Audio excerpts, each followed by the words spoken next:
Go.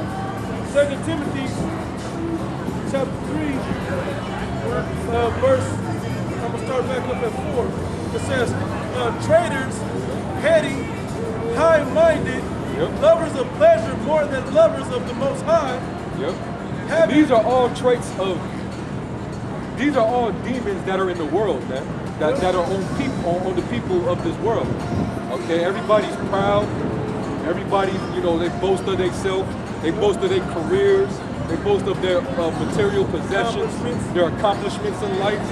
All right, that's what they do, man. They're high-minded. Okay, they walk with that pride, man, especially the so-called white man. You white people. Okay, that same spirit it's not supposed to be upon you Israelites, man, and men in the truth. Okay, and you niggas of Sakari, you niggas are fit this bill right here, man, that we're reading about. It says, having a form of godliness, but denying the power thereof. Yeah, Why man. does that fit you so cold-blooded, man? Yeah. Y'all look like y'all supposed to be teachers of Israel, but y'all really denying the power of Yahweh Shai, who gave you the office to be a teacher. But there was some called to be the elected to be teachers, and there's some that are called that are meant to be examples unto the elect. You know, that will be destroyed.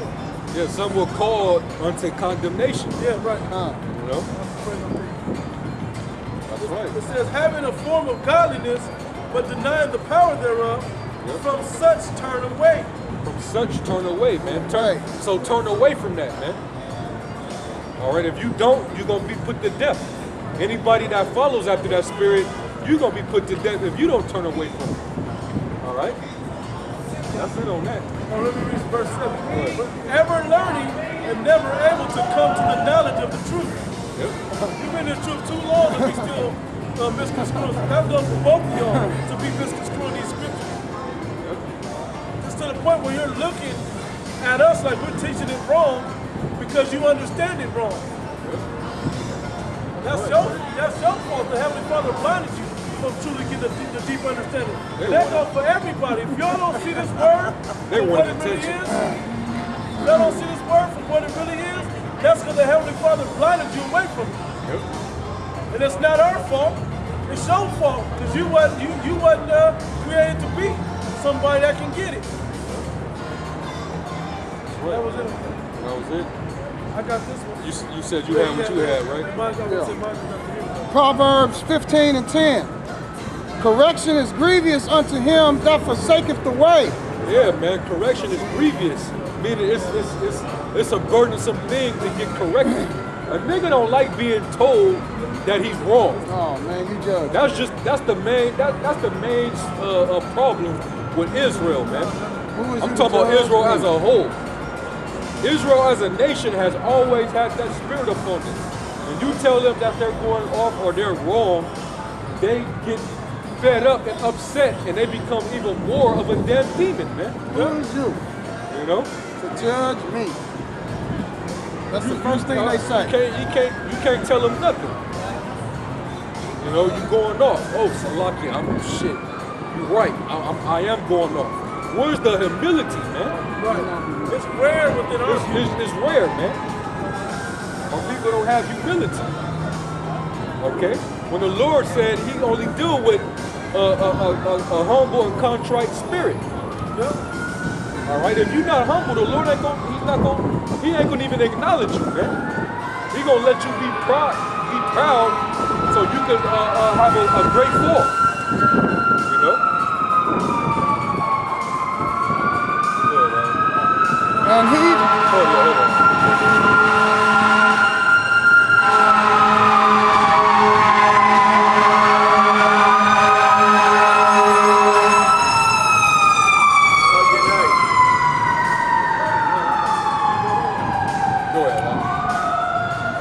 Verse 10, correction is grievous unto him that forsaketh the way, and he that hateth reproof shall die. So if you hate, when we rebuke you and get on you for you to change your ways, you don't want to amend your ways, hey, well, you just going to be put to death, man. That's why it said in the law, if you got a rebellious children that's stubborn, they don't want to be corrected when they're being chastened, bring them out and stone them to death. Put their ass to death, man. Yeah, basically what it is, show everybody, hey, this little nigga's is rebellious, and we about to take him out. Yeah. So all rebuke before all, so others may fear. That's that rebuke, the punishment of that rebuke. Yeah. Of being corrected, he wouldn't take it, we gonna get rid of you. And that's been happening ever since you got kicked out of the Seattle camp. Way back then. Cast out for being unbrotherly to you. Hey, but that goes not just him. All the dudes that fell out. All you guys that fell out, you all had moments when you were corrected. Yeah. And there was a complete number of times that you went off where the Most High just said, you know what, that's the last straw, you out of there, man. Yeah. You had chances, man. Every last one, every guy that fell out, you had chances before you got kicked out, man. All right? And all you had to do was humble down, whether you got kicked out or not, humble down at some point and just do your job, man, which is to teach the word. Yep, and repent. Repent. Turn back away from that bullshit. And you would have been straight. Yep. So that's Proverbs 22 and 13. Withhold not correction from the child, Yep. for if thou beatest him with the rod, he shall not die. yeah. If you correct your son harshly, you get on him, you whip his ass or whatever, spiritually or physically, because this is a double meaning to this, two couple folds to this. Spare the rod, spoil the Yeah, child. right? You save him from killing himself. But now, because you didn't get enough ass whoopings when you was a child, you ended up in gang banging, you ended up in whatever avenues in the world that you were in, and you can't let them go because you're uncomfortable being an upright man. You know, you were uncomfortable doing that and taking correction and being in order with people above you. No, since you won't do that, guess what? Read the end of that. Read the whole thing? Okay. Read it all. 23 and 13. Withhold not correction from the child, for if thou beatest him with the rod, he shall not die. Yeah, if you beat him with a rod, he shall not die. But because you won't take that correction, we're going to bring you out to the congregation and let the Spirit destroy your ass. Yep. And that's what we're doing now. And right through the spirit, you getting a hell of a beating, man. Yep. But it's gonna turn physical, man. Yahweh Shai is gonna come back and he gonna do the physical part of it, man.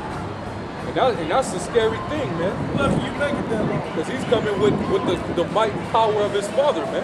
He gonna use the hand of Yahweh to spank the shit out you, man. Hey, Throw him off I the think you building. was in that Seattle camp and that Seattle snake was doing that adultery to that dude's wife. I think so Right? too. You was in the camp then, so seeing what just manifested through the Spirit, now to him, why aren't you fearing what the Heavenly Father can do to you?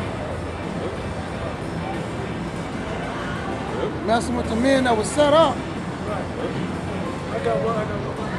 You was done, right? That was it? Yeah, that was it on that. Proverbs 29 and 1. He that being often reproved hardened his neck. Who does that sound like, right? Shall suddenly be destroyed, and that without remedy. Yeah. Hey, that's the remedy, man. That's the You cure. ain't doing nothing but digging your own grave. The cure to your sickness is death, man. Yep. Okay? Just like the 2/3. We've been out here correcting the 2/3, going all the way back 30-some odd years with the apostles and before them, and all the way up till now. And most of these 2/3 continue to harden their neck. You know, and the more they harden their neck, only remedy is death in a very painful way. Because only the elect are gonna correct and repent and correct their ways. That's right, man. And going into, because I don't mean to change it, but it all ties in. Going back to that Romans 12, man, y'all don't understand Romans the 12th chapter, the first verse, man. Okay?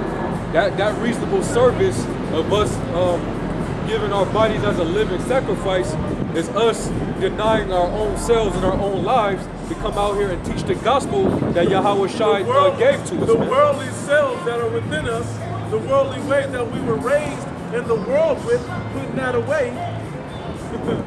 Yeah, we're supposed to deny ourselves to come out here and put our lives on the line to teach the gospel, man. Just like the apostles did, his disciples.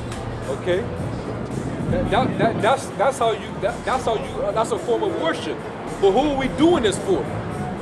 We're doing it for Yahweh, but we're doing it ultimately. We're doing it for Yahweh Shai unto Yahweh, man. Because Yahweh Shai, if you love me, you gonna go out and feed the sheep. Or you gonna go out and preach the gospel. We're doing this actually for Yahweh Shai, man. Yahweh Shai commanded us to come out here and do what we're doing. So we're really doing this unto him. But guess what? As long as we're doing that, we are giving worship to Yahweh, the Most High. Okay? Somebody get 1 Peter 2 and 5. All right? Because it's all spiritual. Okay? This is the reasonable service that we're doing out here at camp. All right, we're worshiping Yahweh right now by praising Yahweh while Yahweh Shah and teaching this word, trying to wake up the elect, man. Okay? 1 Peter 2 and 5. 1 Peter 2 and 5. Ye also, as lively stones, are built up a spiritual house. Okay, so we are a spiritual house, man. We're the lively stones, man. Okay? We're those lively stones that are being brought before our people as a living sacrifice, man. But we're sacrificing unto the Most High through Yahweh Shai spiritual things, man. Spiritual things, which is what? This word, man. This word is the spirit. This word is a spiritual thing. And that's what we out here pushing upon our people. Go ahead. A holy priesthood Uh-huh. to offer us spiritual sacrifices. Hey, so we're all priests now. Okay, and who made that possible for us to all become a nation of priests? Yahweh Shai did, man. You read that in Revelation, the 5th chapter. Go ahead. A holy priesthood to offer up spiritual sacrifices accepted to Yahweh by Yahweh This Shai. is that acceptable service. Okay? And it was by who? Yahweh to Yahweh Shai. No, read that again. Read A that again. spiritual house, a holy priesthood to offer us spiritual sacrifices Yep. acceptable to Yahweh by Yahweh Shai. Acceptable to Yahweh by Yahweh Shai, man. So Yahweh Shai is in that worship. Okay? So when you read Romans 12 and 1, Yahweh Shai is actually in that, man. You can't read that and say this is just us giving our worship directly to the Father. No, man. Yahweh Shai is in there, man. If you don't include him, then you basically saying you don't need Yahweh Shai. You could just go straight to the Father then. Right, and if anybody, which y'all know this, you got the breakdown from the apostles years ago, that we can't go to the Heavenly Father no more. Yep. He is not listening to us directly no more. That's right. We have to give it to Yahweh Shai, who will then plead our case to Yahweh. Yep. That's the way it No works. one 'Cause he cometh put us unto the away Father. pursuing Hosea. So he's not, and in Isaiah, the 1st chapter, he ain't listening to us no more. He's not dealing with us like that no more. So we have to go through Yahweh Shai to do it. Right. So if I knew my lawyer was going to do, had the ability to do a good job, I'm not going to make sure he gets the right payment to make sure he do the good job. I'm going to do whatever he asks me to do to make sure he does a good job to the judge. Same thing, man. That's where this law system got it from, right off the scripture. That's right. So Yahweh Shai is like our lawyer, and he's pleading our case for us. That's right. But you ain't getting nothing but bad shit on your case. They got all kinds of evidence on you that's linking you to some bad shit that's fit for destruction. That's right. That's right. And if you saying that I'm going off, when you look up the word sacrifice, living sacrifice, It's from the Greek word thusia, and it basically means a sacrifice. Sacrifice, an offering. All right, and what are we doing? We're offering our lives out here preaching the gospel of Yahweh Shai, man. Okay. And that same word is in 1 Peter. Thysia. It's also the same Greek word for spiritual sacrifices, man. In 1 Peter 2 and 5. All right. So that cuts what you're talking about, Alizé. Okay. We worship. So when we out here we're worshiping Yahweh Shai, man. Okay. When we say Barakatah Yahweh, Barakatah Yahweh Shai, we giving him equal praise, man. Okay. And if you got a problem with that, hey. And I'm gonna say it again over and over. That equal praise is complete. It's the most we got. You know, we giving all the praise we got to Yahweh and all the praise we got to Yahweh Shai. Get John 5 and start around 17. John 5 and what? Started like 17. John chapter 5 verse 17. But Yahweh Shai answered them, my Father worketh hereto, and I work. Go ahead. Therefore the Jews sought only more to kill him. Hey, you was part of them Jews that wanted to kill Yahweh Shai, man. Because you felt just like how they felt. You know, you putting yourself on the level of the Lord, man. Aren't you? Because you saying that he's just another great man in Israel, right? They looked at Yahweh Shai like he was just another ordinary man. Yeah. That's why they was like, ain't you the carpenter's son? Yeah. Aren't you Mary's little boy? You know? You feel the exact same way, man. That's why they wanted to kill him. And it's fucked up because I don't think y'all understood that y'all was pushing yourselves into that belief, that lane of belief. But now you're in that lane now. And you're only going to wax worse and worse with that now. Yep. Go ahead. It says, verse 18, therefore the Jews sought the more to kill him, because he not only had broken the Sabbath, but said also that Yahweh was his father, making himself equal with the Most High. Come on, man. Because he said he's the son of the Father, making himself equal with the Most High, man. Yeah. All right. That's why they wanted to kill him. You know. I got a question. You basically You ain't gonna making himself equal, meaning he shares the equality with Yahweh, man. I'm gonna ask a question. Now, you may not understand this question, Alizé, because your pops didn't do this for you, apparently, right? Because if he did, you'd be a faggot too. So what it is your father is a man's father greater than him? Yes or no? The answer is yes, because he birthed you. But are you an equal man to him once you become of age and of wisdom and of knowledge? Yes. But is he still greater than you? Yes. You won't get that because you're disobedient to your pops as well as your teachers. You don't under all the stuff that you needed to be to train up as a man by a man. You rebelled from it. And you push it off. And you use it as something so small when it's exactly what you need in life. You need an ass whooping from a father figure to check you and put you in your place. Is what you need. And because you won't take it spiritually from your spiritual fathers, guess what? The Most High God is going to send His Son to do it to you. That's what's going to happen to you. Go back into it. Verse 19. It said, then answered Yahweh Shai and said unto them, verily, verily, I say unto you, the Son can do nothing of himself, but what he seeth the Father do. For what things soever he doeth, these also doeth the Son likewise. They're on the same accord, man. It's the same thing I was saying. All right? He do everything that his father do. Everything that his father showed him in that blueprint, he do it. Right. Okay? His father showed him how to be like himself. Okay?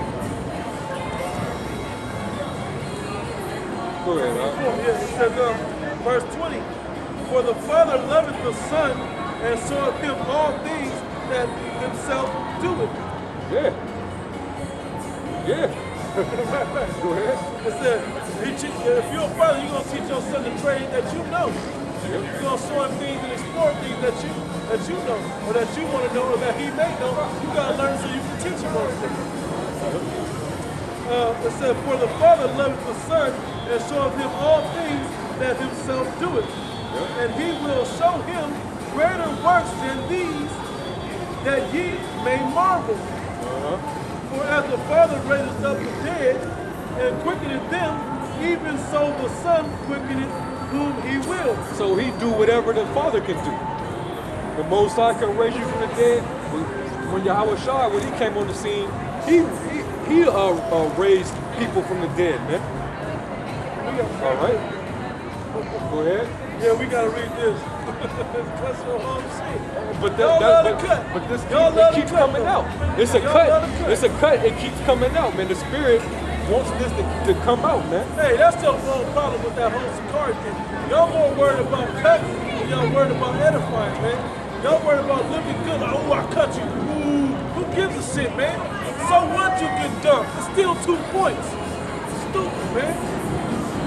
Verse 22. For the Father judges no man, but has committed all judgment unto the Son. And at one point in time, it was Yahweh that was the judge. Yep. Now, his son is the judge now. Yep. He's like, hey, no, everything